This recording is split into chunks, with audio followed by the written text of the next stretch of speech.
A história de Hitler. Quem foi Adolf Hitler?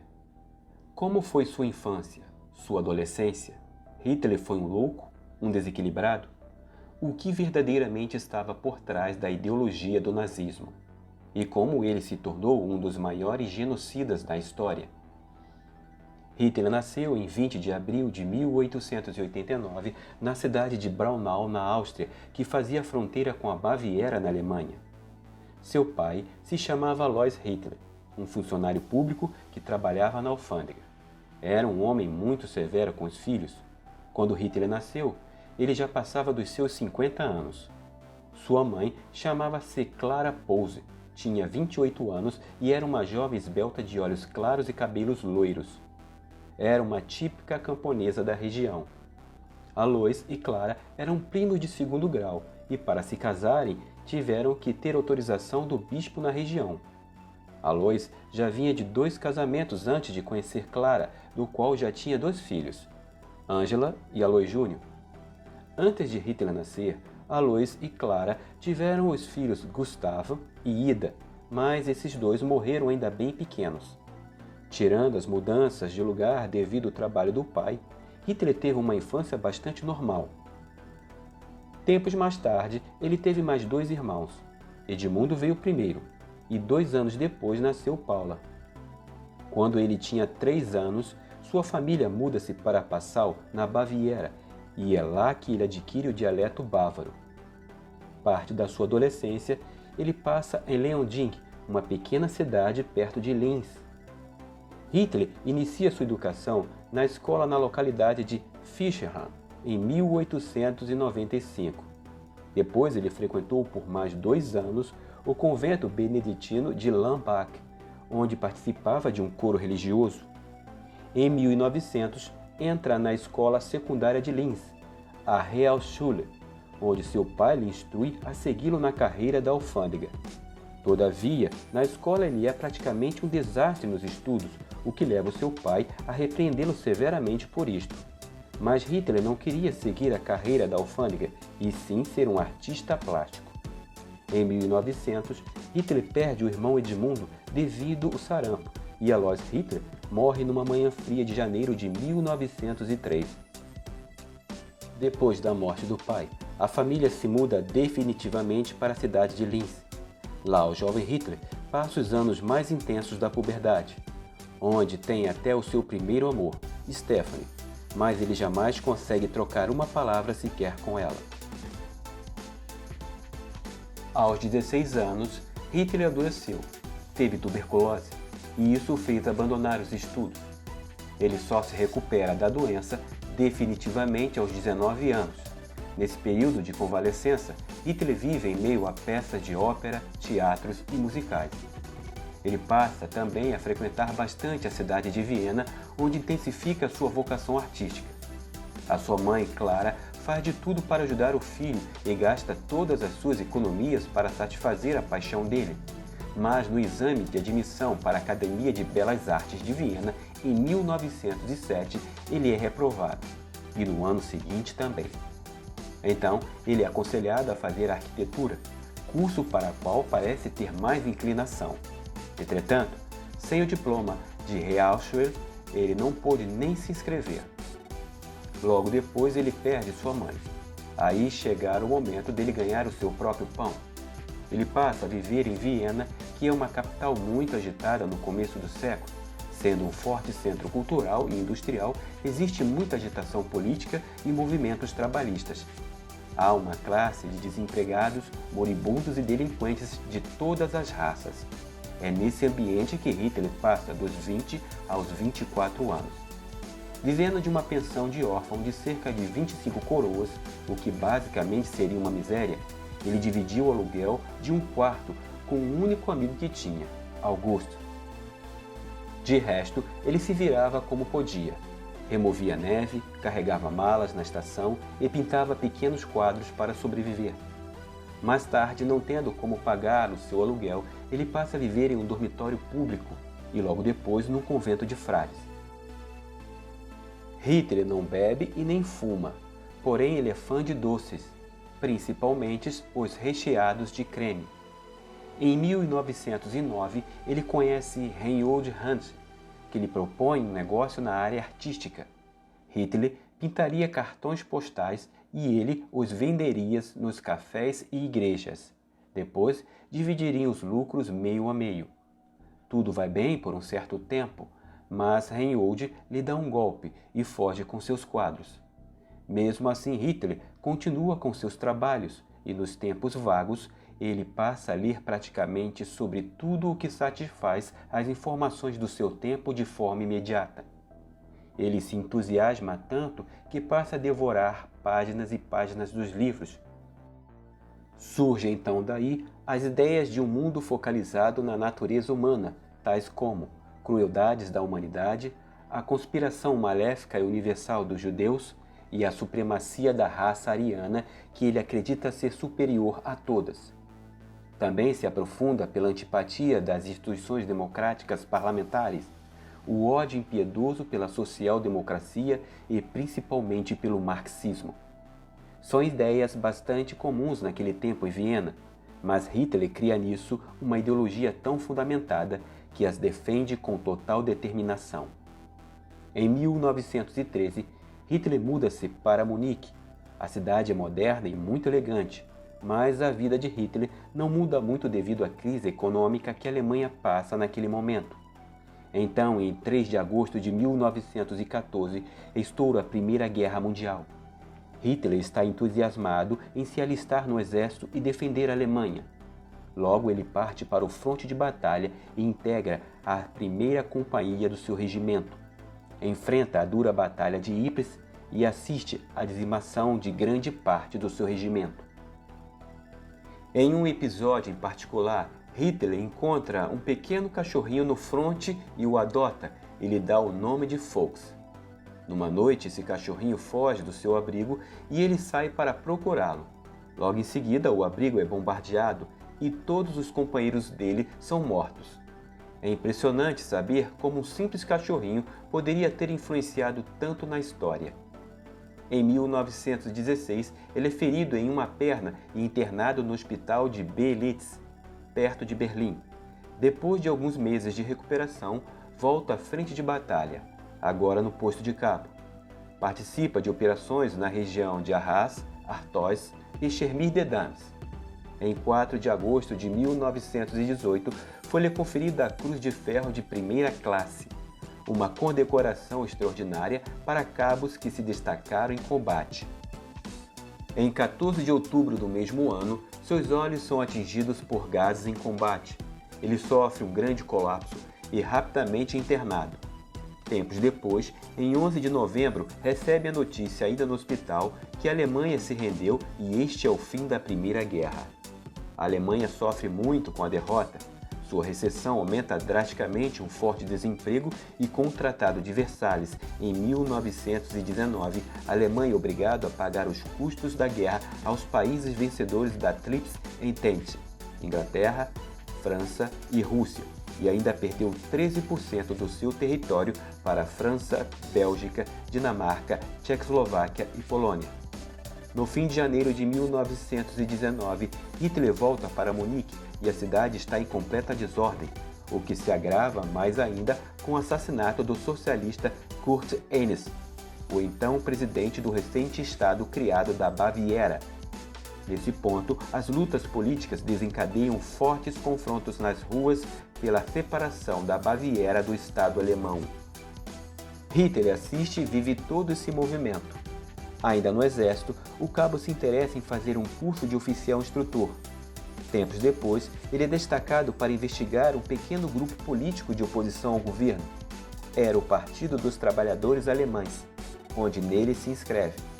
Mas o que para o cabo seria um serviço de informação para o governo, acaba se tornando algo de seu interesse, pois ele acaba simpatizando com as ideias do partido. Ele tem uma forte capacidade retórica. Sua ascensão é muito rápida e 6 meses depois se torna o líder desse mesmo Partido dos Trabalhadores. No ano seguinte, em 1920, deixa definitivamente o exército e implanta suas ideias no partido, que tem muitas semelhanças com o movimento fascista de Mussolini criado na Itália. e muda o seu nome para Partido Nacional Socialista dos Trabalhadores Alemães. Suas ideias ganham muitos adeptos na Alemanha e o partido fica cada vez maior. Ele modifica a estrutura do partido e, usando suas habilidades artísticas, cria a suástica como um símbolo do partido. Os membros do partido também resolvem criar a SA, que significa Esquadrão de Assalto, uma espécie de grupo paramilitar que protegeria os membros do partido. Em 1923, ele organizou um golpe de Estado em Munique para tentar tomar o poder na Alemanha. Ele é preso e, nesse tempo, escreve um manifesto político e a sua autobiografia, intitulado como Minha Luta. Apesar de ser condenado a 5 anos de prisão, ele fica menos de um ano preso. Em liberdade novamente, ele desiste das ideias de um golpe de Estado e toma outra linha de pensamento para a ascensão ao poder, que basicamente passava por meios constitucionais. Nas eleições do parlamento de 1925, o Partido Nazista consegue obter cerca de 800 mil votos, e isso lhe dá o direito a 12 cadeiras. Hitler tenta introduzir o seu pensamento no parlamento e no povo alemão, que passa por uma forte recessão pós-guerra e com um desemprego em massa e uma inflação exorbitante. Ele surge com a ideologia de uma Alemanha forte e um espaço vital para os alemães, além de um antissemitismo e um anticomunismo. O atual governo provisório tenta de tudo para recuperar a economia alemã. Hitler, então, procura ganhar vantagem com a crise e procura fazer o Partido Nazista subir de cadeiras no parlamento. Porém, o governo consegue resultados de recuperação da economia, com um grande investimento de capital dos Estados Unidos e posteriormente da Inglaterra.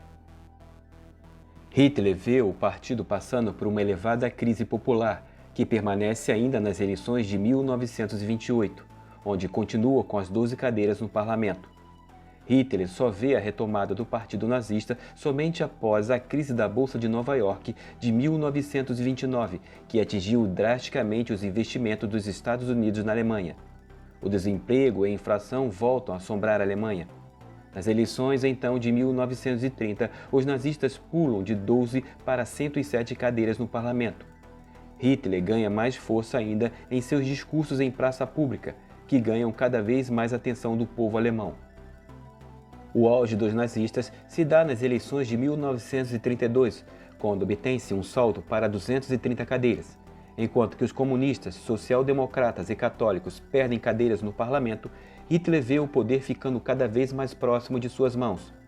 Isso fica muito mais óbvio para ele quando um avanço dos comunistas no parlamento não agrada a nenhum dos partidos. Então, os social-democratas e católicos resolvem fazer uma aliança com o Partido Nazista contra os comunistas, que tinham a intenção de fazer um governo nos moldes da Revolução Russa dos bolcheviques em 1917. Assim, Hitler sobe ao poder como chanceler em 30 de janeiro de 1933. Porém, ele ainda não governa a Alemanha sozinho, pois ele divide o poder com o presidente Hindenburg. E somente quando este morre, em 2 de agosto de 1934, Hitler tem o poder absoluto da Alemanha, fundindo os cargos de chanceler e presidente no único cargo, intitulado por ele como Führer, que significa líder. No poder, Hitler compõe o seu governo apenas por membros do Partido Nazista, fortemente engajado na sua ideologia. Logo, ele controla os meios de comunicação, como rádios e jornais, além de toda a polícia e o exército. Ele também impõe a supremacia do Partido Nazista sobre os demais partidos e começa a perseguir e prender os integrantes dos partidos comunistas. Sedes de sindicatos são invadidos, seus fundos são confiscados e seus jornais são destruídos. Todo e qualquer material marxista fica proibido de ser divulgado em repartições públicas. Os judeus também passam a sofrer represálias do governo nazista. Hitler usa os seus discursos de praça pública e os meios de comunicação, como rádios e jornais, para controlar a população, especificamente a juventude, intensificando seus ideais de supremacia racial e ambição do espaço vital para os alemães. Porém, por pressão das forças econômicas e do exército, Hitler põe um fim definitivo na SA, a força paramilitar que não era totalmente fiel a ele e que também o ameaçava no poder. Hitler então determina a prisão dos líderes da SA e manda eliminar todos eles. A SA logo é substituída pela SS, Tropa de Elite, que passa a ser responsável pela proteção pessoal do Führer, como uma força independente do exército, disciplinada e totalmente fiel a ele. Adolf Hitler logo se consagra não só como dono da Alemanha, mas também como dono dos pensamentos da juventude alemã. Ele agora é o líder da Alemanha com poderes absolutos e decreta o início do Terceiro Reich. Hitler passa a ser destaque mundial com seus fundamentos políticos e ideológicos e conta com um forte aliado, o fascista Mussolini, que, assim como ele, partilham do mesmo idealismo. Em 1º de setembro de 1939, Hitler põe em prática sua estratégia para invadir a Polônia. Ele determina que uma tropa alemã vista o uniforme do exército polonês e os posicionam na fronteira do lado polonês para aguardar uma força regular do exército alemão passar próximo a essa fronteira. Então, os alemães com uniformes poloneses fuzilam o seu próprio exército. Assim, Hitler então manda invadir a Polônia e começa a Segunda Grande Guerra. Mais tarde, os nazistas também ocupariam a Áustria, Bélgica, Dinamarca, Holanda, Noruega, França, Grécia, Albânia, Lituânia, Hungria, Tchecoslováquia e Estônia. Quase toda a Europa sofreria um avanço dos nazistas. Mas, muito mais que um ditador ou um líder nazista, o que movia verdadeiramente este homem e seu fundamentalismo político? Muito se tem discutido entre os historiadores sobre esse assunto. Será que Hitler queria apenas uma Alemanha forte e poderosa para os alemães? O que se sabe sobre as ambições de Adolf Hitler era que ele acreditava e defendia a tese de que os povos de origem nórdicas e germânica, como os alemães, descendiam diretamente da pura raça ariana. Essa raça ariana, que ele acreditava pertencer ao povo alemão, foi uma raça formada por homens brancos caucasianos altos de saúde perfeita, com olhos claros e com dada inteligência superior aos demais grupos étnicos da raça humana, e que a sua origem seria celestial. Os nazistas acreditavam que no passado, durante a última era glacial, essa raça superior vivera onde se encontra hoje a Noruega e que habitaram aquela região por milhares de anos. Mas que essa raça cometeu o pecado de se misturar com outros povos, tirando assim a pureza de sua raça e o vínculo celestial. Hitler, então, encabeçou um ambicioso projeto científico com os mais memoráveis cientistas alemães da época, que pretendiam, através de experiências de eugenia, restaurar a antiga raça ariana através da purificação da sociedade germânica alemã. Seu principal homem na supervisão desse projeto era o seu braço direito, o nazista Heinrich Himmler, que seria responsável por monitorar todo o projeto de eugenia.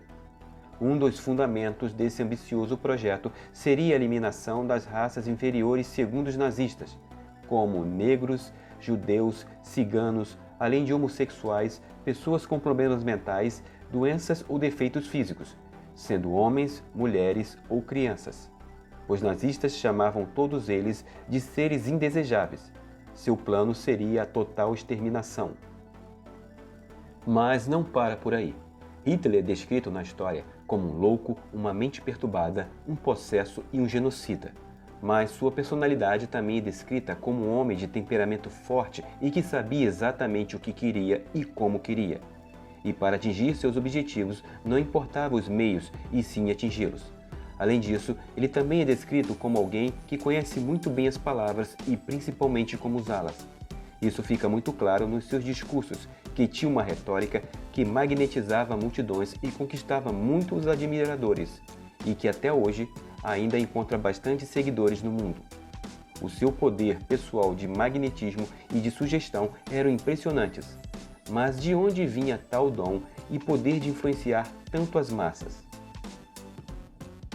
Certa vez, um de seus marechais, von Blomberg, afirmou: era quase impossível contradizer Hitler, não unicamente porque falava sempre com extrema volubilidade e uma grande violência, mas porque ele possuía uma tal irradiação que éramos mais ou menos forçados a segui-lo.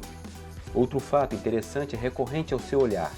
Pessoas próximas a ele referiam aos seus olhos como sugadores. Em 1941, um historiador chamado Bernhard Mechin, que frequentava a casa de Hitler, ficou muito impressionado com o que viu nos seus olhos e declarou: podia-se dizer à primeira impressão que estavam vazios e privados de vida, mas logo se era obrigado a refazer esse juízo, pois o que dava essa sensação de vazio era a sua fixez interna. Pareciam que as pupilas de Hitler, em vez de observarem o mundo, estavam voltadas para dentro e seguiam um mundo interno dentro dele mesmo. E este mundo interior era o que o conduzia, como também lhe dava instruções. Ao mesmo tempo, esse olhar parecia nos arrastar para dentro dele, causando-nos uma vertigem, a qual, para nos livrar, tínhamos que exercer um grande esforço. Há relatos de outras pessoas que conviveram com Hitler afirmando que ele era manipulado por forças invisíveis sobrenaturais. Uma pessoa de sua intimidade disse que Hitler costumava acordar à noite soltando gritos compulsivos, chamando por socorro sentado na beira de sua cama, ou que diversas vezes ouvia falando sozinho sem ninguém no quarto.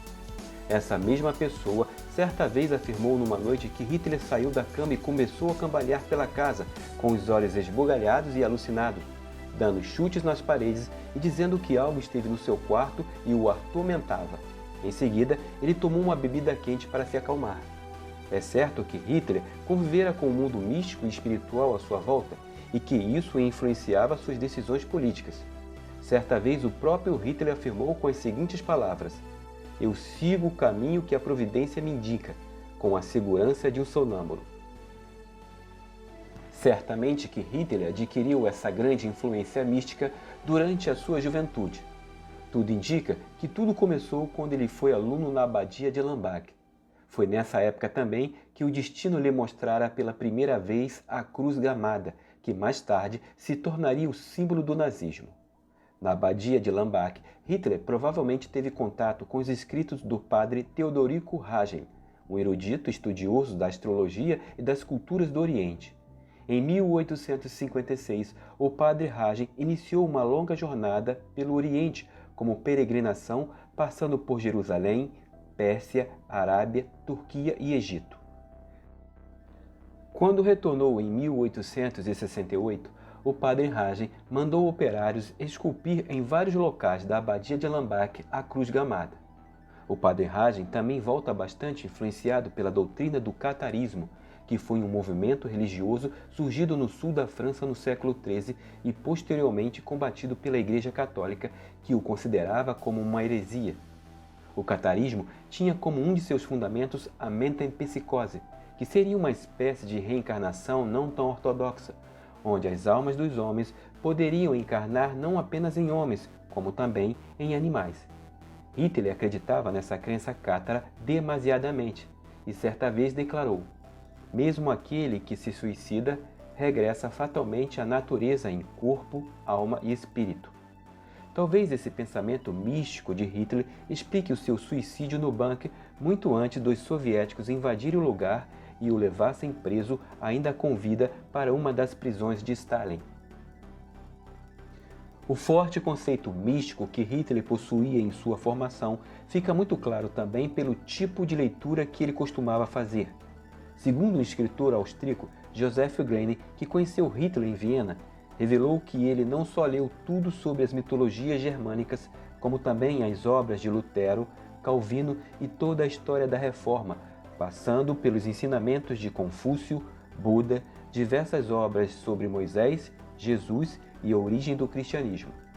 Hitler lera também as obras clássicas de Shakespeare, Dantes, além de autores tibetanos e gnósticos. Já a vida sexual de Hitler é igualmente um mistério para os historiadores. Apesar de muito que se diz, acredita-se que Hitler era praticante da castidade, mas não por motivos de impotência, e sim por convicção própria. Pois, baseando-se na ótica dos gnósticos e cátaros, o abandono de uma vida sexual, mantendo uma castidade, permitia a ele o dom dos poderes sobrenaturais conferidos excepcionalmente à sua vida política. Talvez por isso as suas relações com as mulheres foram sempre ao nível platônico. Isto certamente não o impedia de ter a companhia das mulheres belas com quem sempre mostrava uma cortesia e galantez. Também conhece-se poucas mulheres na vida de Hitler, embora lhe seja atribuído no tempo de seu esplendor numerosas ligações. porém, 4 figuras femininas se destacaram na sua vida sentimental e que lhe dedicaram uma espécie de amor idealizado. O primeiro foi Stephanie, um amor que surgiu durante sua adolescência, a qual ele nunca a dirigiu uma palavra sequer. Porém, todas as tardes, durante 6 meses, ele se instalava na ponte de Linz para vê-la passar. A segunda foi Geli Halbau, sendo essa sua sobrinha, onde ele possuía um ciúme endemasiado. Além de mantê-la cativa de seus domínios, ele a mantinha praticamente sob total vigilância. No entanto, ela, não suportando o ciúme doentio de Hitler, suicida-se com um tiro no peito. A terceira foi Unite Mitford, uma inglesa muito bela que se assemelhava a uma deusa grega segundo relatos da época. Unite costumava acompanhar Hitler em toda parte, e o que se sabe sobre essa jovem e bela inglesa é que ela foi usada pelo governo inglês para aproximar Hitler da Inglaterra. Porém, com o início da guerra, Unite enlouquece e dispara um tiro sobre sua própria cabeça. E finalmente Eva Braun, uma jovem loira que lhe foi apresentada por Hoffmann, seu fotógrafo pessoal, e que ele decidira desposá-la, e que também a arrastara para a morte junto dele em seu bunker, em 29 de abril de 1945. Hitler também era um apaixonado pelos animais e pela natureza, o que é chocante entender, dado quando se conhece as crueldades praticadas por ele. Não obstante, por isso ele se declarava um vegano. Já a sua paixão pelos animais tinha especial atração pelos cães. Dizia ele: "Sou amigo dos animais, em particular amo os cães." Ao longo de sua vida, se conhece os cães Fox, adotado por ele durante a Primeira Guerra, além de Rude, um cão policial que o seguia por toda parte, e Blonde, a cadela que o acompanhara até o fim dos seus dias. Um outro aspecto da personalidade de Hitler que também nos chama a atenção era a sua afeição pelas crianças. Ele fazia questão de ser visto em público ao lado delas. E isto não se tratava apenas de propaganda política, pois na sua vida privada ele agia do mesmo modo. Tanto que os filhos de oficiais e do seu ministro da propaganda, Goebbels, costumavam frequentar bastante a chancelaria. Sua atenção e paciência eram algo perceptível a todos. Ele costumava lhe contar histórias e distribuir guloseimas. E não tendo descendentes, Hitler se intitulou o pai de todas as crianças alemãs. A vida sentimental de Hitler era algo alucinante. Ao fim da guerra, terminou nas chamas de uma nova fogueira cátara em 30 de abril de 1945. Na manhã desse dia, os soviéticos chegaram ao parque de Tiergarten, em Berlim. Hitler, sua mulher Eva Braun, o casal Goebbels e vários outros oficiais e funcionários estavam no bunker. Eva Braun trajava um vestido negro que Hitler mais admirava. Ela estava pálida e muito nervosa, porém forçava sempre um sorriso para todos. Ele se levantou de sua cama tranquilamente nesse dia e, como todos os dias, cumprimentou a todos. Hitler então chamou um de seus oficiais mais próximos, Otto Genscher, e disse a ele que o momento em que ele e Eva Braun se matariam havia chegado. Daí ele lhe deu instruções que, após suas mortes, ele queimasse os seus corpos e afirmou: "Não me convém que depois de morto os soviéticos me coloquem no museu de cera para exibição." Hitler depois procurou Barr, seu piloto pessoal, que o servira durante anos, e o agradeceu por seus serviços e lhe fez um pedido: que escrevesse em seu túmulo a seguinte frase: "Foi vítima de seus generais." Na tarde desse dia, a infantaria soviética se aproximava. O som das rajadas de metralhadora e tiros de canhão estavam cada vez mais perto do bunker. Hitler então começa seu plano de acabar com sua vida dando cianeto à sua cadela Blonde. Eva Braun, com 33 anos, se trancara à tarde na suíte principal do bunker. Ela foi a primeira a tirar a vida tomando cianeto. Hitler se trancara numa suíte. Ele, com 56 anos, se sentara no divã com sua pistola Walther de calibre 7,65 que já tinha desde os tempos de militância. E então posiciona a pistola sob sua têmpora e aciona o gatilho. Ele cai do divã com sua cabeça posta sobre a mesa baixa à sua frente. No dia seguinte, seu ministro da propaganda, Goebbels, sua esposa e seus filhos teriam o mesmo destino tomando cianeto. Genscher Então segue as instruções que lhe foram dadas por Hitler e leva os corpos dele e sua esposa para o jardim e despeja 200 litros de gasolina, ateando fogo logo em seguida. A guerra na Europa chegara definitivamente ao fim. Muitos dizem que Hitler não morreu naquele dia em seu bunker, mas que tramou tudo para que os soviéticos pensassem que ele tivesse tirado sua vida e pudesse fugir para algum lugar que estivesse preparado, talvez Argentina ou algum país árabe com sentimentos antissemitas. Mas isso é só uma especulação. Não obstante essas teorias, resta aos historiadores, então, a tarefa de continuar discutindo mais de meio século depois a vida de Hitler. Mas, afinal, o tirano nazista foi o produto previsível, ainda que horrendo, das forças históricas? Ou ele foi uma aberração única daquele momento? Um monstro que, embora tivesse paixão pelos cães, crianças e gostava de contar histórias, levou o mal ao extremo quando matou 6 milhões de judeus da forma mais cruel que se possa imaginar. O historiador inglês Alan Bullock, que pesquisou sobre Hitler e é uma das maiores autoridades no assunto, comentou que entendê-lo por qualquer método que seja, leva imediatamente a algum tipo de empatia e completou dizendo: "Quanto mais eu fico sabendo sobre Adolf Hitler, mais difícil acho explicá-lo." Muito obrigado por assistir esse vídeo. Não deixe de comentar e também de curtir o canal. E até a próxima!